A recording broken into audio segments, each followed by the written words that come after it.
Amém, irmãos? Aleluia. Fica à vontade, santo. Amém, glória a Deus. Boa noite. Uma noite um pouco fria, mas estamos todos aqui, amém? Glória a Deus.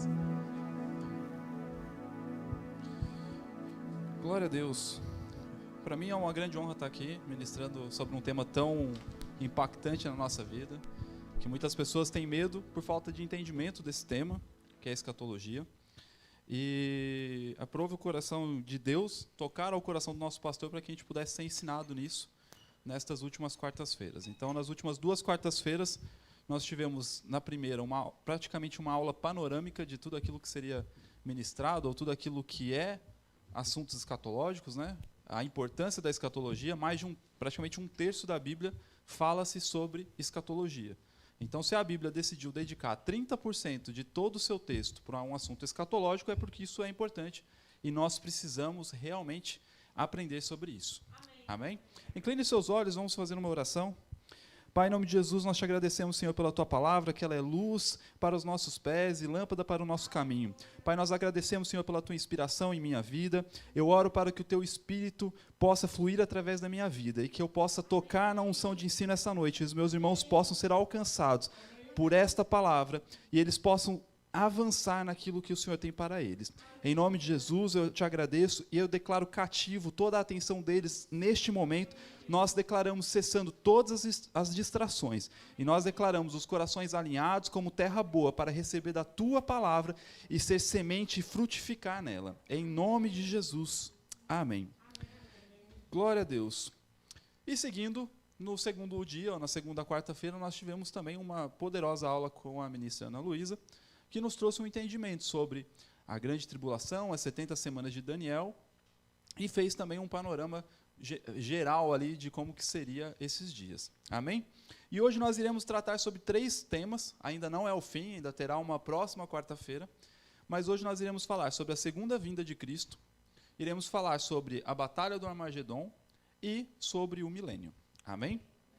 Glória a Deus. Abra sua Bíblia comigo, por favor, em Mateus, no capítulo 24, no verso 29. Mateus 24, verso 29. Enquanto você vai abrindo, eu vou falando um pouco sobre a nossa forma de interpretação da escatologia, principalmente do livro de Apocalipse. Um dos pontos mais importantes que nós precisamos ter em mente é que nós tratamos a Bíblia de forma literal. Existem interpretações alegóricas e existem interpretações literais.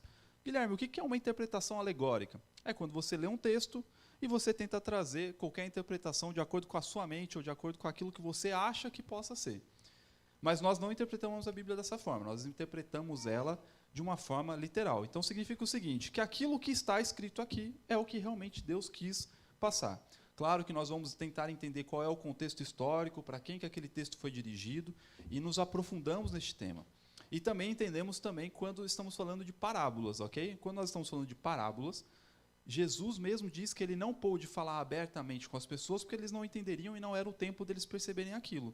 Então ele tratou por parábolas, mas nós temos a interpretação através do Espírito Santo e através também de outros textos sobre o que aquilo pode realmente dizer. Amém?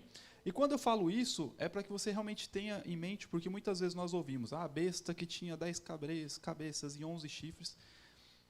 Nós entendemos isso como uma interpretação literal, mas nós sabemos que João, quando estava escrevendo este livro, talvez ele viu coisas que na época ou no seu tempo seria inimaginável.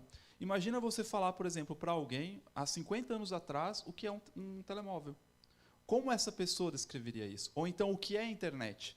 O que essa pessoa traria? Então, ele tenta trazer as figuras que ele conhecia no mundo atual, na sua visão atual, e trazer a interpretação daquilo que ele estava vendo. Mas, graças a Deus, que Deus também nos dá referências e nos traz várias outras formas de interpretar aquilo. Ou seja, nós temos, assim como foi ministrado sobre as 70 semanas de Daniel, muito da interpretação que está tanto no livro de Daniel quanto no livro de Apocalipse são interpretados também pelos profetas que escreveram isso no Antigo Testamento. Amém? E seguindo isso, nós também precisamos entender que nós temos uma visão futurista. Ou seja, nós acreditamos que estas coisas que estão dizendo em Apocalipse, depois de Apocalipse 4 em diante, são eventos futuros e não aconteceram naquela época. Existe uma linha de raciocínio que acredita que muitas coisas aconteceram na época romana, mas isso não é verdade. Isso é uma falha de interpretação, principalmente no texto que está lá em 1 Tessalonicenses. Então, nós precisamos entender que nós somos futuristas. Isso quer dizer o seguinte, que nós acreditamos numa segunda vinda de Cristo, nós acreditamos na era da igreja, ou na dispensação da igreja, e nós acreditamos também no arrebatamento. Amém? E, obviamente, nós somos pré-tribulacionistas. Eu sei que esses termos são mais genéricos, mas é que, por acaso você pesquise depois na internet um pouco sobre escatologia e vê esses termos, você consiga perceber do que se trata. Pré-tribulacionistas por quê? Porque nós acreditamos e cremos que nós seremos arrebatados antes da grande tribulação. Amém? E a Bíblia enumera inúmeras passagens dizendo que nós não fomos separados para a ira, que nós não nos tornamos filhos para a ira. E o que é a palavra ira? Ira é exatamente o dia do juízo, o dia em que Deus irá manifestar o juízo na terra com aqueles que não seguiram os seus princípios. Nós entendemos que agora nós estamos num tempo da graça, onde foi alargado uma possibilidade para que nós pudéssemos reconhecer os nossos erros, os nossos pecados e reconciliarmos com Deus por intermédio de Cristo. Mas haverá um tempo onde isso irá cessar. Não haverá mais a graça. E aí sim se cumprirá o dia do juízo do Senhor ou da ira do Senhor. E muitas vezes nós podemos pensar, nossa, mas por que então vai acontecer tamanha desgraça, né? Como Ana Luísa falou sobre a grande tribulação, e nós, se lemos Apocalipse, nós vamos ver que 1/3 da terra será queimado, 1/4 da terra irá morrer, todos os seres viventes do mar serão mortos, haverá terremotos que as ilhas não serão encontradas no mesmo lugar, a geografia conhecida no mundo hoje será desconhecida, pessoas que irão querer morrer e não vão conseguir encontrar a morte. Então, assim, se você acha que isso é leve, eu não acho, e eu não vou estar aqui. E eu sei que Deus não nos chamou e não nos separou para isso. Amém? Então, dito isso, agora nós iremos avançar para os nossos cenas dos próximos capítulos. Amém? Então, falando agora sobre o texto de Mateus 24. Mateus 24 é um texto que traz revelações para nós no sentido escatológico, de coisas também futuras daquilo que estaria nos acontecendo. E do verso 29 para frente, ele está falando sobre a vinda do Filho do Homem. Amém? E diz assim no verso 29. Logo em seguida à tribulação daqueles dias, o sol escurecerá, a lua não dará a sua claridade e as estrelas cairão do firmamento. E os poderes do céu serão abalados. Então aparecerá no céu o sinal do Filho do Homem. Todos os povos da terra se lamentarão e verão o Filho do Homem vindo sobre as nuvens do céu, com poder e muita glória. E ele enviará os seus anjos com grande clangor de trombetas, os quais reunirão os seus escolhidos dos 4 ventos de uma a outra extremidade dos céus. Amém? Vamos parar por aqui para a gente analisar esse texto. A Bíblia está falando bem claro, logo em seguida à tribulação daqueles dias, o sol escurecerá e cenas do tipo, e então aparecerá no céu um sinal do Filho do Homem, onde todos os povos da terra se lamentarão e verão o Filho do Homem vindo sobre as nuvens. Né? E aqui ele também fala sobre nós, ele fala que os quais reunirão os seus escolhidos dos 4 ventos de uma a outra extremidade dos céus. Percebe que nesse texto aqui ele está falando de uma extremidade a outra dos céus e não da terra. Por isso, é mais um texto que reforça que nós seremos arrebatados ou nós seremos levados a estar com Cristo e voltaremos com Ele. Amém? Uma das confusões que muitas pessoas acabam por criar é que no arrebatamento, Jesus não pisa na terra, Ele não toca na terra, Ele simplesmente para nos ares e nós encontraremos com Ele. E no arrebatamento, não são todos que verão, somente os que serão arrebatados que verão a Cristo. Ou seja, simplesmente as pessoas sumirão. Para as pessoas que ficarão, será como um dia tenebroso, como algum filme que a gente assiste, que as pessoas simplesmente somem, os aliens levam as pessoas. O mundo tenta transformar o que nós cremos em coisas fictícias ou talvez em coisas assustadoras, como se a ressurreição fosse zumbis ou cenas do tipo. Mas, quando nós somos arrebatados, isso não é a segunda vinda de Cristo. Isso somos nós que o encontraremos para estarmos com Cristo durante 7 anos. Nós, como igreja, estaremos junto com Cristo durante 7 anos em festa, nas bodas do Cordeiro, no qual nós celebramos hoje também a ceia, algo que nós iremos fazer lá com Ele. Amém. Mas depois desses 7 anos, nós voltaremos à terra. Entenda que a partir do momento em que você é arrebatado, você já não tem mais esse seu corpo natural. Nós aprendemos aqui e ouvimos durante muitos cultos que nós, quando aceitamos a Cristo, o nosso espírito é recriado e nós somos salvos. A nossa mente nós precisamos renovar diariamente, ou seja, nós precisamos salvar ela diariamente através da exposição à palavra, através de meditação nos textos bíblicos e através da oração em línguas. Mas o nosso corpo, ele só será glorificado ou salvo no arrebatamento, ou então, quando tudo isso se cumprir. Amém? Amém? Até lá, as pessoas que morrem, elas são sepultadas e o seu corpo vai à destruição, ele volta ao pó. Isso é o que acontece normal. Por quê? Porque esse corpo é corruptível, esse corpo envelhece, esse corpo adoece, mas na condição quando nós voltarmos com Cristo, isso não será mais dessa forma. Nós voltaremos agora em uma condição glorificados com Cristo. Nós voltaremos numa condição assim como Ele hoje se encontra lá nos céus. E a maior garantia que nós temos que isso vai acontecer é porque hoje nós temos um ser humano habitando no céu, com poder e glória, que é Jesus Cristo. Amém? Glória a Deus. E quando nós vamos avançando aqui no texto, nós percebemos que nós estaremos de uma ponta a outra nos céus. Isso diz que também todos os olhos verão que nós estamos com Cristo.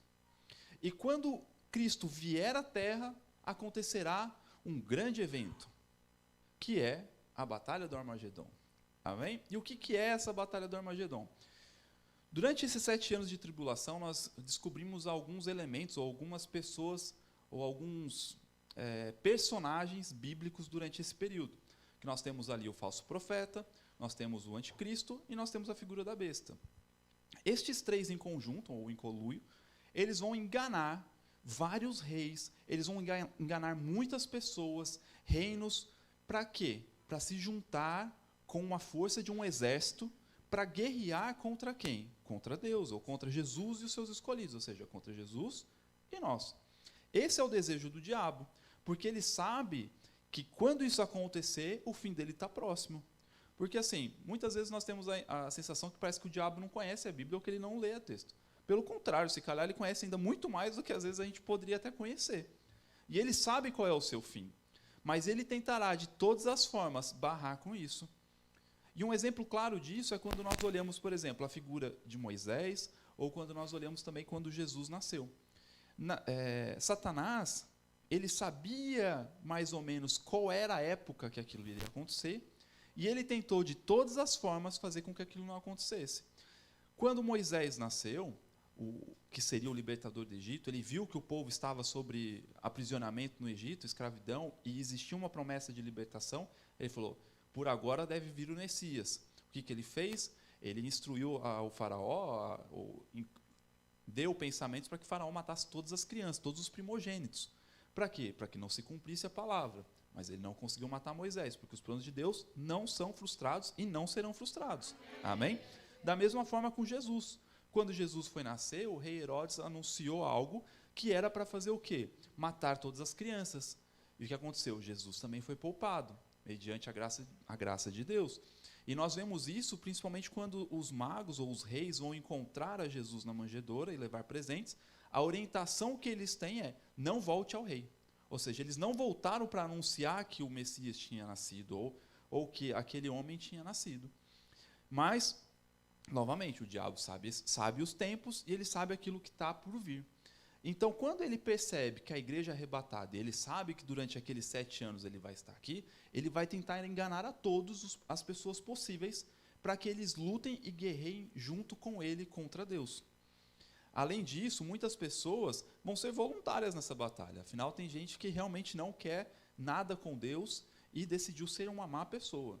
Então, para essas pessoas, que sim, a ira vai se manifestar. Porque essas pessoas realmente vão precisar sentir na pele o mal em que elas fizeram.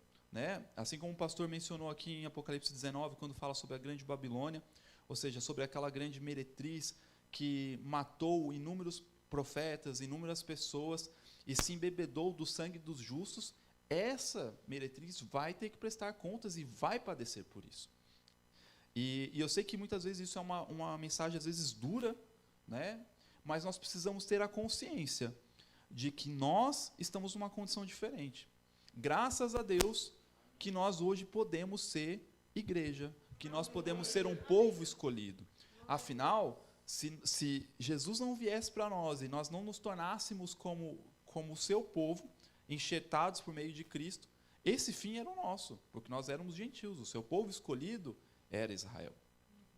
Mas avançando aqui, para que a gente também não tome muito tempo, abra comigo a sua Bíblia lá em Apocalipse, no capítulo 16, verso 12.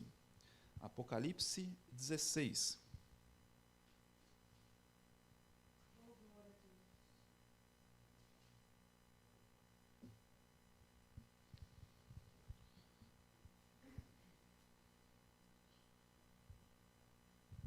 Aleluia. Todos acharam? Apocalipse 16?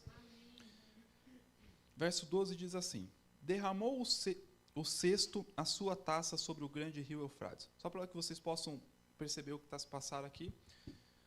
Existia um livro com 7 selos, e cada selo desse foi desatado pelo Cordeiro, e a cada selo que era desatado acontecia uma desgraça aqui na terra, ou seja, uma desgraça para as pessoas que estavam aqui sob juízo, mas isso era recompensa pelas suas maldades, ok? Porque elas decidiram não aceitar a Cristo e decidiram estar nessa posição. E o último selo, ele tem várias trombetas e tem as suas taças, ou seja, são a sua cólera, a sua ira, ou seja, todo aquele castigo que deveria cair sobre a terra para que as pessoas realmente padecessem por conta disso, pelas suas maldades e para que se cumprisse a palavra. Então, seguindo, derramou o cesto a sua taça sobre o grande rio Eufrates, cujas águas secaram, para que se preparasse o caminho dos reis que vem do lado do nascimento do sol.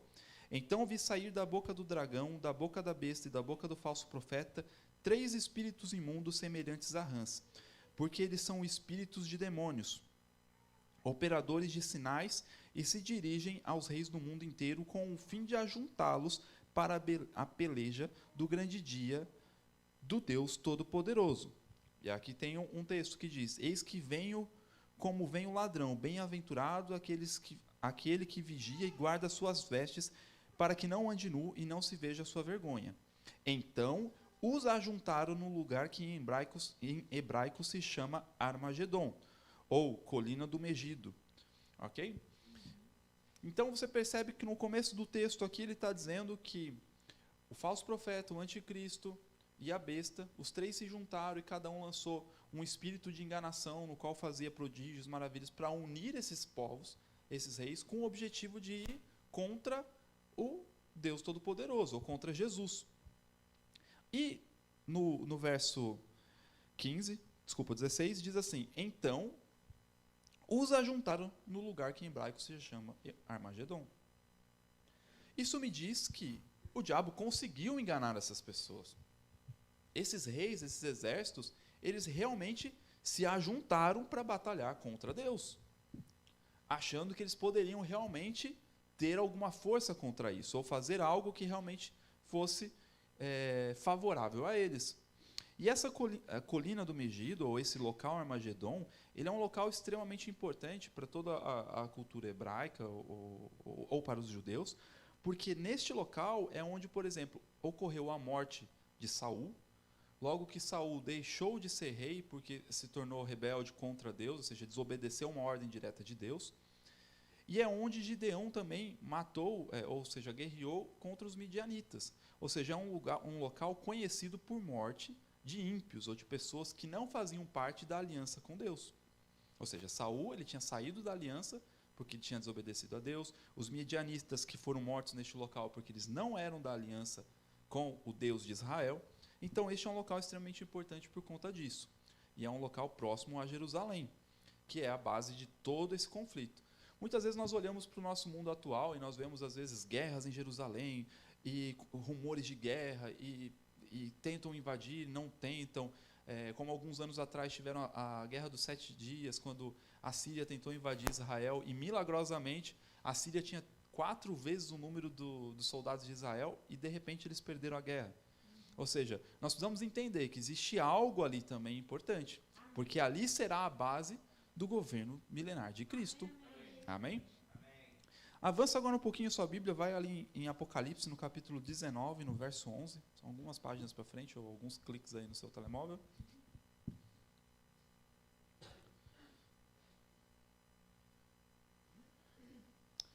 Amém? Apocalipse 19, no capítulo 11, no verso 11, diz assim: Vi o céu aberto e eis um cavalo branco. O seu cavaleiro se chama Fiel e Verdadeiro, e julga e peleja com justiça. Os seus olhos são chama de fogo, na sua cabeça há muitos diademas, ou muitas coroas. Tem um nome escrito que ninguém conhece, senão ele mesmo.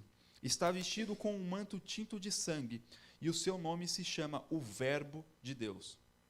Interessante. E seguiam-nos os exércitos que há no céu, montando cavalos brancos com vestiduras de linho finíssimo, branco e puro.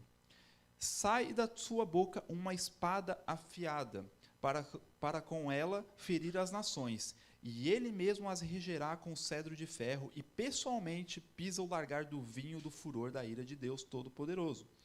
Tem no seu manto e na sua coxa um nome escrito: Rei dos Reis e Senhor dos Senhores. Então vi um anjo posto em pé no sol, e clamou com grande voz, falando a todas as aves que voam pelo meio do céu: Vinde, reuni-vos para a grande ceia de Deus, para que comais carnes de reis, carnes de comandantes, carnes de poderosos, carnes de cavalos e seus cavaleiros, carnes de todos, quer livres, quer escravos, tanto os pequenos como grandes. E vi a besta e os reis da terra com os seus exércitos congregados para pelejar contra aquele que estava montado no cavalo e contra o seu exército. Mas a besta foi aprisionada, e com ela o falso profeta, que, com os sinais feitos diante dela, seduziu aqueles que receberam a marca da besta, e eram os adoradores da sua imagem. Os dois foram lançados vivos dentro do lago de fogo que arde com enxofre. Os restantes foram mortos com a espada que saía da boca daquele que estava montado no cavalo, e todas as aves se fartaram das suas carnes. Olha só que texto impactante. A primeira parte que nós vemos aqui é, se você ainda tem dúvida de que está falando de Jesus, está falando do Verbo de Deus. Né? E quando nós lemos lá em João, no capítulo 1, verso 1, diz: o Verbo que se fez carne e habitou entre nós, ou seja, está falando sobre Jesus. O Verbo de Deus é Jesus. E quando ele vai avançando aqui, e ele está falando também sobre que regerá com cedro de ferro e pessoalmente pisa o lagar do vinho do furor da ira de Deus do Todo-Poderoso. Sabe, Jesus, hoje nós temos uma figura de Jesus como um cordeiro, como alguém que morreu, quieto, calado, que padeceu pelos nossos pecados e que decidiu estar nessa posição. Mas haverá um momento onde ele não voltará mais com essa imagem, e agora ele voltará para implementar o seu governo. Sabe, isso era o que os judeus, na época em que Jesus nasceu, em que Jesus esteve na terra, esperavam. Eles esperavam uma figura política, uma figura que fosse realmente poderosa, que ia forçar, que ia batalhar e que ia ser vitorioso em todas as suas batalhas, assim como eram os reis no Antigo Testamento. Mas quando Jesus decidiu vir a primeira vez, ele veio como cordeiro, para que nós pudéssemos novamente estar religados com Deus. Mas agora Jesus ele volta como juiz. Ele não está mais numa figura de advogado. Ele não vai estar mais ali rogando pelo Pai para perdoa ele não sabe o que fez. Não, agora ele estará como juiz. E ele mesmo será a pessoa que pisará o lago da ira, ou seja, ele será a pessoa que dará a ordem para que aquelas coisas que vão manifestar a ira de Deus, para se cumprir o juízo de Deus na terra, se manifeste.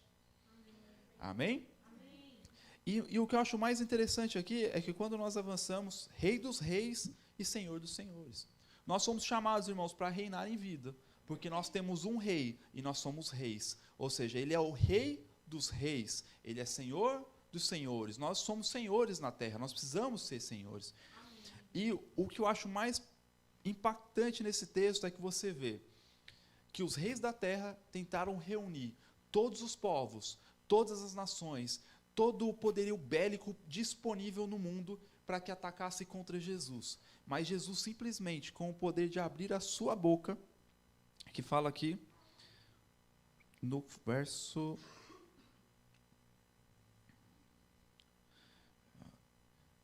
Aleluia. Vamos ver se foi pressionado. Aqui. Os restantes foram mortos com a espada que saía da sua boca. Ou seja, Jesus sequer teve o trabalho de estar com uma espada na mão, ou de simplesmente ter que comandar um exército, ou de fazer algo. Ele simplesmente, com o poder da sua palavra, com a espada que estava na sua boca, ele feriu e matou todos os seus inimigos. Sabe? E isso me traz até mesmo um peso para a nossa vida hoje.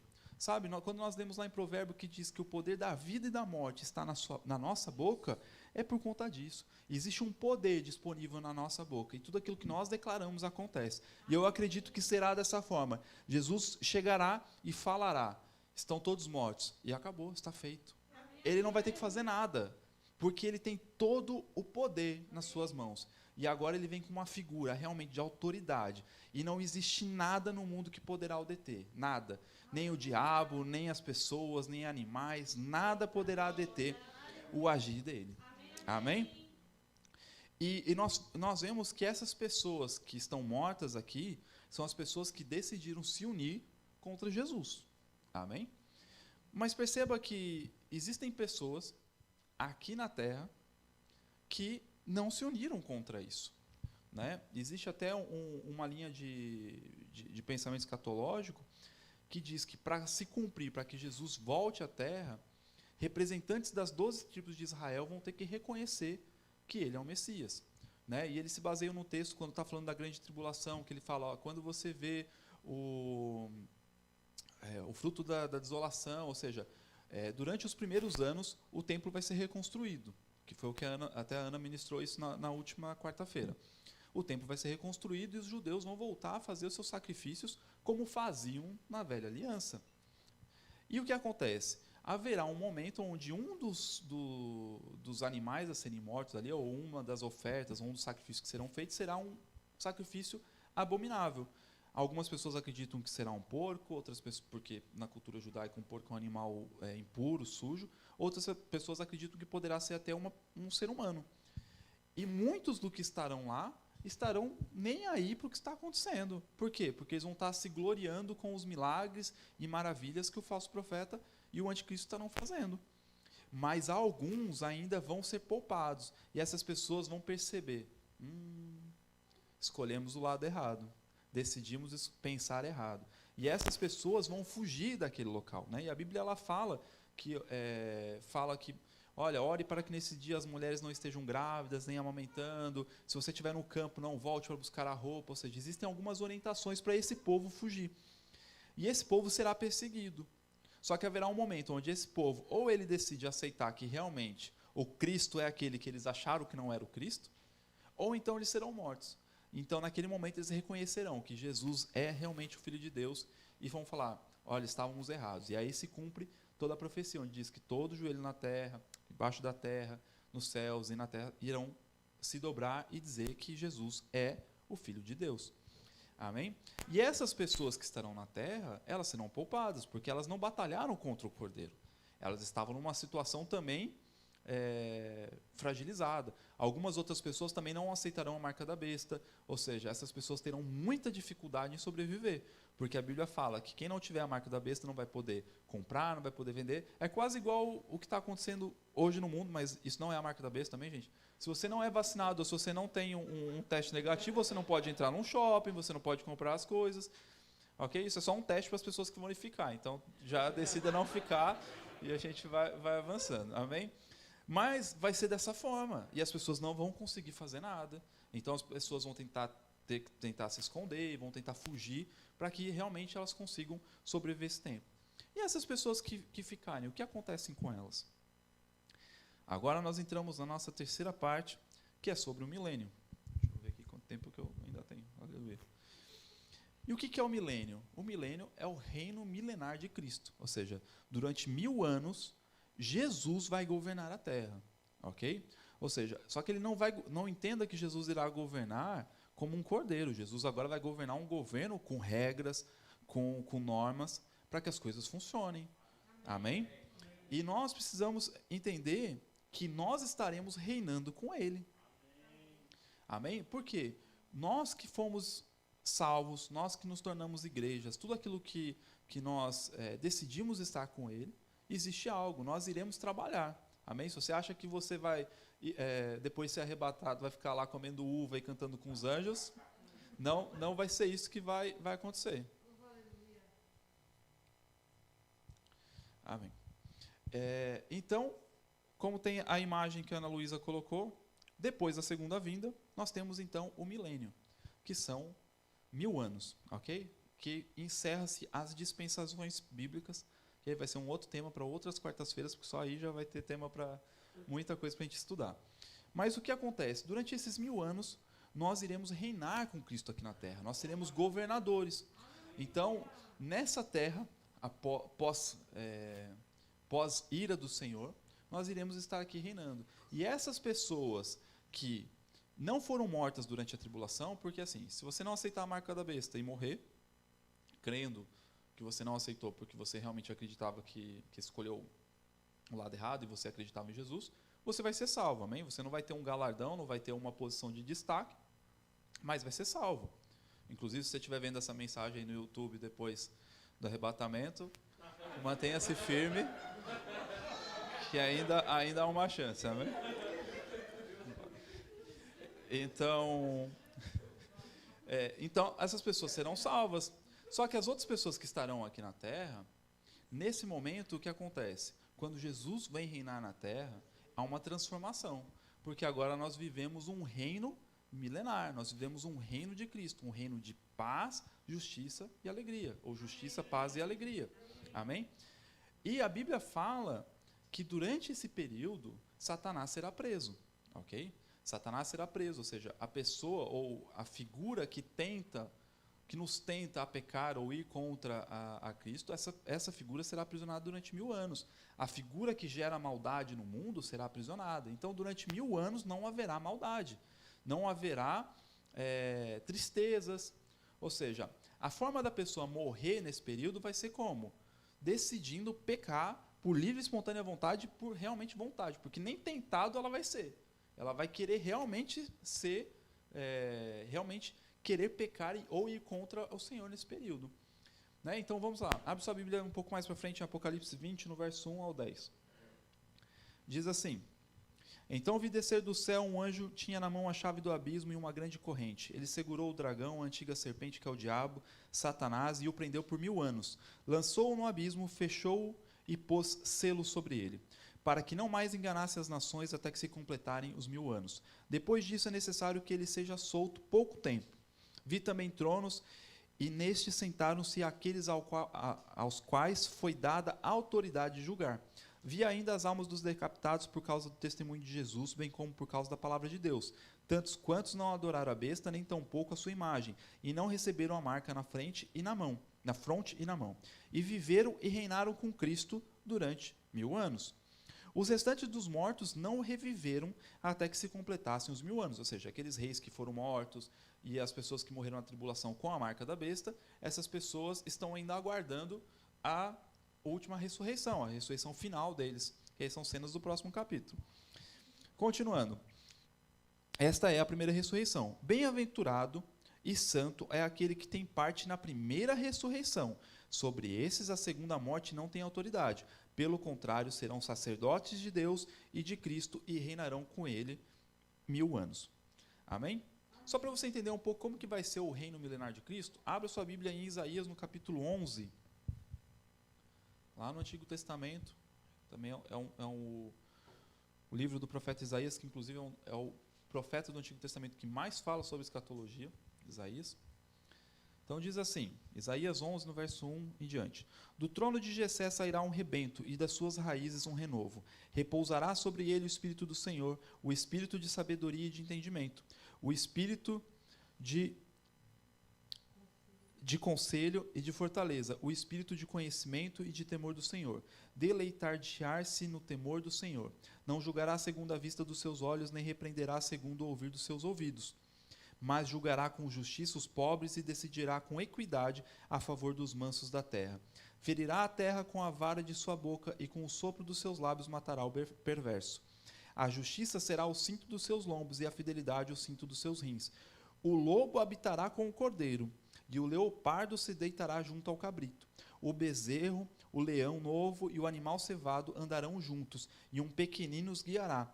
A vaca e a ursa pastarão juntas, e as suas crias juntas se deitarão. O leão comerá palha como o boi. A criança de peito brincará sobre a toca da áspide, ou seja, com as serpentes, e já desmamado meterá a mão na cova do basílico.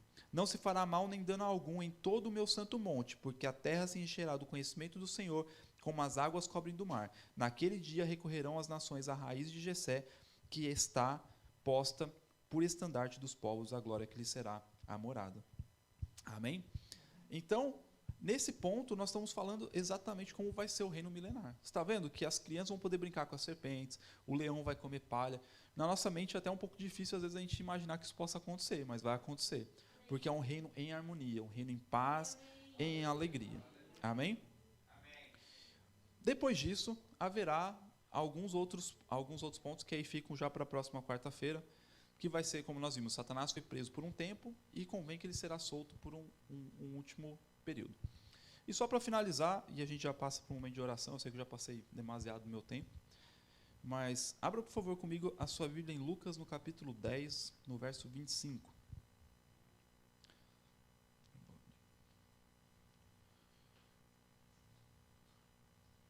Lucas, capítulo 10, verso 25.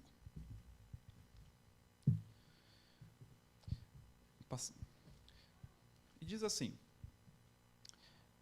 E eis que certo homem, intérprete da lei, se levantou com o intuito de pôr Jesus à prova e disse-lhe: Mestre, que farei eu para herdar a vida eterna? Entende que aqui estão falando sobre vida eterna.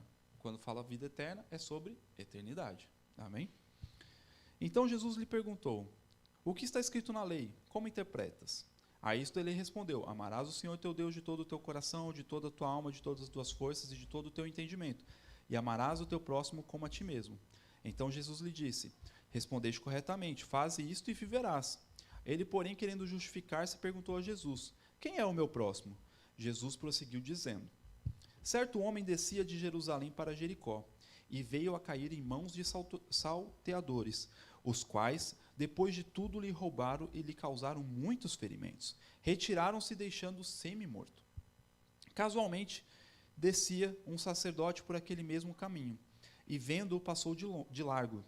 Semelhantemente, um levita descia por aquele lugar, e vendo-o, também passou de largo.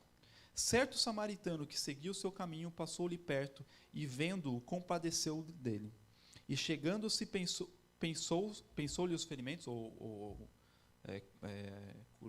tratou os seus ferimentos. E chegando, tratou os seus ferimentos, aplicando-lhe óleos e vinho. E colocando-o sobre o seu próprio animal, o levou para uma hospedaria e o tratou dele. No dia seguinte, tirou 2 denários e os entregou ao hospedeiro, dizendo: Cuida deste homem, e se alguma coisa gastarem a mais, eu tu indenizarei quando voltar.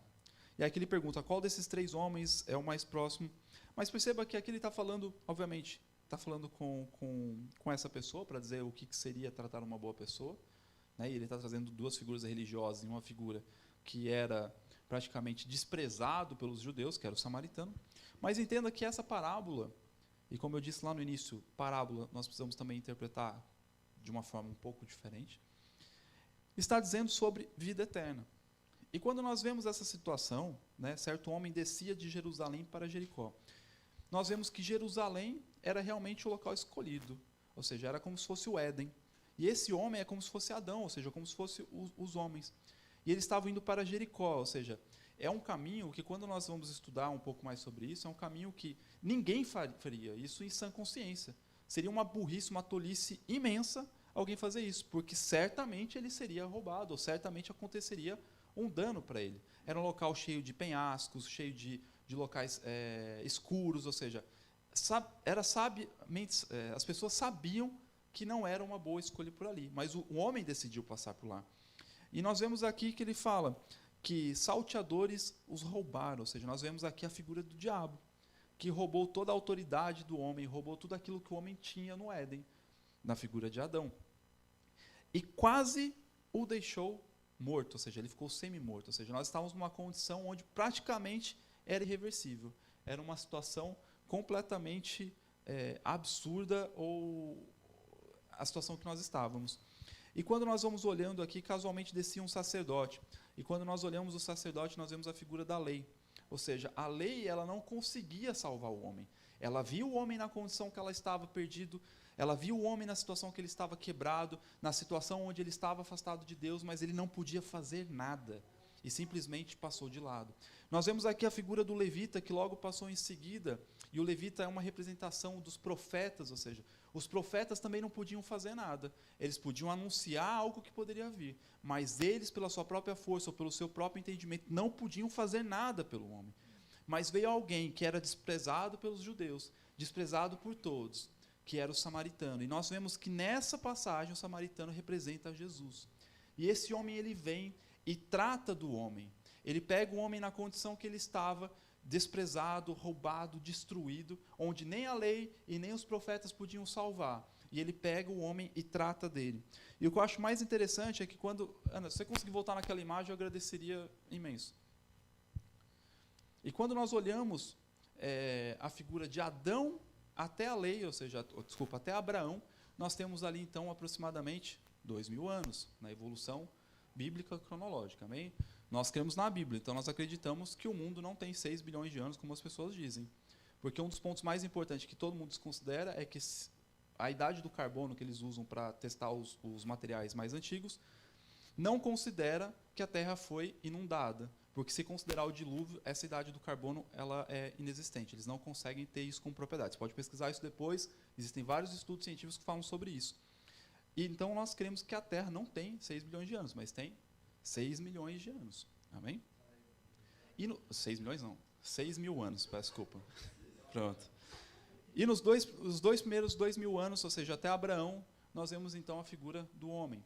Depois, que são as dispensações ali, da inocência, consciência e governo humano. Depois da promessa até o fim da lei, ou seja, em Jesus, ou seja, até o início da graça, nós temos mais aproximadamente 2000 anos. Quando Jesus é morto no madeiro com 33 anos, ali se completa quase mais 2000 anos. Ok?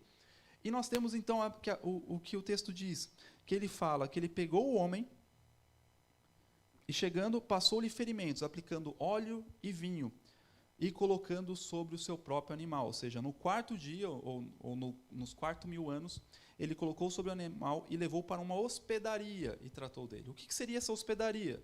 Seria a igreja. É o local onde os homens são tratados. Se você precisa ser tratado em alguma área, se você conhece alguém que precisa ser tratado, o melhor local para isso é a igreja. Somos nós, como igreja, fazendo isso. Amém? E avançando aqui, então nós vemos ali Jesus, no 4.000 anos, quando Jesus vem, como a figura do samaritano, ele pega o homem na condição, o único que pegou o homem e tratou, deixa numa hospedaria. E olha o que interessante que ele diz. No dia seguinte, tirou 2 denários e o entregou ao hospedeiro, dizendo, cuida deste homem, e se alguma coisa gastarem a mais, eu lhe pagarei quando voltar. O denário, quando a gente olha o denário, o que é um denário? Era uma moeda que era o salário do dia de alguém. Ou seja, quando você trabalhava um dia inteiro, o que você recebia por isso? Um denário. Então a Bíblia fala que Jesus entregou 2 denários à igreja. Ele está dizendo, igreja, você tem 2 dias. E quando nós olhamos lá em Salmos, ou até mesmo em 1 Pedro, que fala que para Deus um dia é como 1000 anos, ou 1000 anos como um dia, nós conseguimos entender que 2 dias são 2000 anos. Então nós conseguimos perceber que a igreja tem 2000 anos. Ou seja, até Jesus vir, são 4.000 anos. Depois de Jesus, a era da igreja, ou a dispensação da igreja, são mais 2.000 anos, são 2 dias. E, quando nós olhamos lá em Gênesis 2, abre lá rapidinho sua Bíblia, para não ficar nas minhas palavras. Gênesis 2, 1 diz assim, assim, pois, foram acabados os céus e a terra e todo o seu exército. E havendo Deus terminado no dia 7º a sua obra que fizera, descansou nesse dia de toda a sua obra que tinha feito. E abençoou Deus o dia sétimo e o santificou, porque nele descansou de toda a obra que como Criador fizera. Ou seja, Deus criou o mundo para viver durante 7.000 anos. Nós estamos completando o sexto 1000 ano, nós estamos no final dos 6.000 anos, e Jesus está a voltar, Maranata. E quando ele voltar, ele irá para o seu ano do descanso, no ano em que Deus santificou, ou no dia que Deus santificou, que é o seu 7º dia, que é o milênio de Cristo. E tudo isso foi feito por intermédio de Deus, para que nós não precisássemos estarmos afastados de Deus durante a eternidade. A eternidade estava correndo, mas nós fomos tirados da eternidade para viver nesse mundo natural, no cronos natural, no tempo natural, para que por intermédio de Jesus nós pudéssemos ter nosso corpo religado, nosso espírito religado novamente a Deus, por intermédio de Cristo, para que agora sim, a partir da sua segunda vinda e no milênio, nós possamos viver a eternidade com Cristo. Amém? Aleluia. E se você ainda tem alguma dúvida de que realmente Deus projeta tudo de uma forma excelente, quando nós lemos lá em Êxodo, no capítulo 12, que vai falar sobre as orientações sobre a Páscoa, ele fala que as pessoas tinham que pegar um cabrito do seu 10º dia. Depois, se você quiser, você pode ler esse texto em casa, Êxodo 12. As pessoas tinham que pegar um cabrito no seu 10º dia, e no 14º dia, o cabrito, ou seja, o cordeiro, seria imolado, para que aquelas pessoas que tivessem o sangue daquele cordeiro no umbral das suas portas fossem poupadas. E da mesma forma, no 4º dia, ou no 4.000 anos, Jesus veio e foi imolado, para que nós pudéssemos ser salvos. Agora nós estamos na era da igreja, finalizando os 2 dias daquilo que Jesus deixou como uma garantia. Ele deixou pago 2.000 anos para a igreja, na dispensação da graça, o tempo que nós estamos neste momento, para que nós possamos realmente sermos tratados, para que quando ele vier para o seu último dia, para o 7º dia, nós possamos reinar com ele em vida. Amém? Glória a Deus. Fique de pé. Aleluia. Se você, por acaso, ainda não aceitou a Jesus, ou você talvez ainda não tinha tido esse entendimento da sua bondade, da sua fidelidade, de como todas as coisas se conectam, esse pode ser o seu momento, esse é o seu dia. E para isso você basta simplesmente erguer suas mãos, fazer uma declaração de fé, aceitando a Ele como seu único e suficiente Salvador. E você também estará neste dia junto com Ele, nas alturas, vencendo todo o diabo e os seus exércitos. E mais importante, reinará com Ele aqui. Amém? Se nós temos alguém aqui, erga sua mão. Amém? Glória a Deus, todos salvos. Aleluia. Estaremos todos juntos lá no céu. Quando eu olhar para o lado, eu vou ver vocês me verão. E nós estaremos juntos com Cristo reinando. Amém? Erga suas mãos, feche seus olhos. Comece, se você fala em outras línguas, comece a falar em outras línguas. Vamos gerar um ambiente de adoração. E vamos dizer: Maranata, Maranata, ora vem, Senhor Jesus. Nós ansiamos pela sua volta, nós ansiamos porque nós o queremos. Não porque nós estamos cansados deste mundo e queremos ir embora, mas nós sabemos que o Senhor é bom. E por causa da sua bondade, nós gritamos e ansiamos por ti. Aleluia.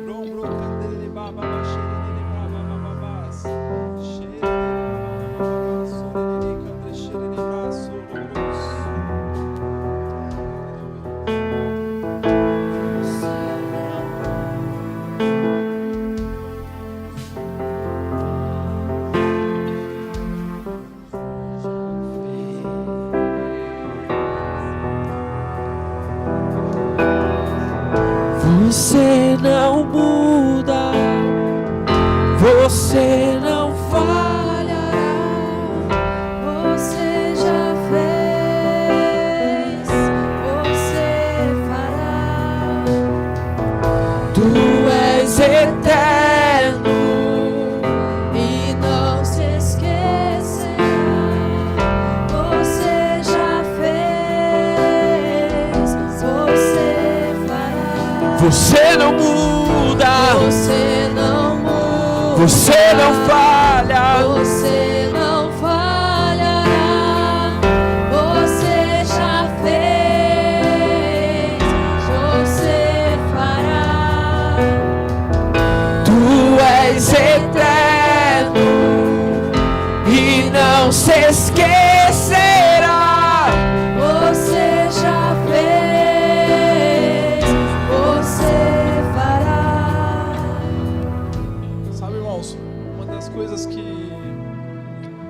eu costumo sempre ministrar sobre isso é que nós, por intermédio de Jesus, nós podemos hoje desfrutar de coisas que nós só teríamos no mundo vindouro. Ou seja, que nós só iríamos desfrutar no milênio, ou só iríamos desfrutar na nova terra, no novos céus. Mas nós podemos desfrutar hoje. Nós podemos viver em um reino de paz, alegria e de justiça. Nós podemos ter na nossa casa este reino. Nós podemos desfrutar de prosperidade. Nós podemos desfrutar de cura. Nós podemos desfrutar de uma vida em intimidade com Deus. Eu não sei se você precisa de algo essa noite. Talvez você possa estar precisando de uma cura. Talvez você possa estar precisando de paz na sua casa. Talvez você possa estar precisando de uma porta aberta para algo. Eu não sei aquilo que você precisa, mas eu sei que aonde o Espírito Santo está, eu sei que aonde Jesus está, as coisas do mundo vindouro se manifestam hoje, e nós podemos desfrutar disso. Mas para isso nós precisamos apenas dar um passo, que é um passo em fé. Nós precisamos realmente crer que aquilo que Ele diz irá se cumprir nas nossas vidas. Então eu quero convidar você, se você tem algum pedido de oração, se você tem algo nesse momento que você quer receber de Deus, gere essa expectativa no seu coração, erga a sua mão e eu vou fazer uma oração, e aquilo que você precisa irá acontecer, não pelo poder de algo que eu possa fazer, mas pelo poder que está em Cristo. Aquele que detém todo o poder, Ele pode fazer. O meu e o seu papel é somente crer, e as coisas irão acontecer. Aleluia. Pai, em nome de Jesus eu oro pela vida de cada um dos meus irmãos. Pai, eu não sei aquilo que eles precisam, mas o Senhor sabe. Eu declaro, Senhor, portas sendo abertas. Eu declaro respostas chegando esta semana para eles. Pai, eu declaro sobre a casa deles um ambiente de paz, um ambiente de harmonia. Eu declaro famílias restauradas, eu declaro filhos restaurados. Eu declaro o Teu poder se manifestando e transformando a vida de cada um deles presente aqui. Pai, em nome de Jesus, que todas as áreas da vida deles possam ser destravadas e que eles possam avançar no pleno conhecimento daquilo que o Senhor tem para eles. Pai, em nome de Jesus, eu oro por cura. Para aquelas pessoas que precisam de cura, eu declaro cura se manifestando neste momento. Pelo poder do Teu nome, no nome de Jesus, eu oro cura sobre essas pessoas. Eu declaro eles avançando, Senhor, nos propósitos e nos chamados. Eu declaro olhos do entendimento abertos para que eles possam cumprir integralmente aquilo que eles foram chamados para fazer. Eu declaro sentimentos sendo cativos à Tua vontade, sendo cativos ao Teu mandado. Porque nós não nos movemos por aquilo que nós pensamos ou sentimos, mas nós nos movemos por aquilo que cremos, e nós sairemos caminhar naquilo que o Senhor quer que nós caminhemos. E em nome de Jesus eu oro, Pai, e Te agradeço pela vida de cada um deles. Eu declaro que nenhum deles irão se perder, mas estarão junto comigo e contigo, Pai, naquele grande dia, nas regiões celestiais, chegando, e todos os olhos verão, e toda língua irá confessar que o Senhor é Deus, e que o Senhor veio para reinar, e que o Senhor veio para manifestar o Teu reino aqui na terra, e nós iremos governar contigo, e nós não iremos nos perder, Pai, no nome de Jesus. Aleluia. É isso que Ele faz aqui. É isso que Ele faz aqui.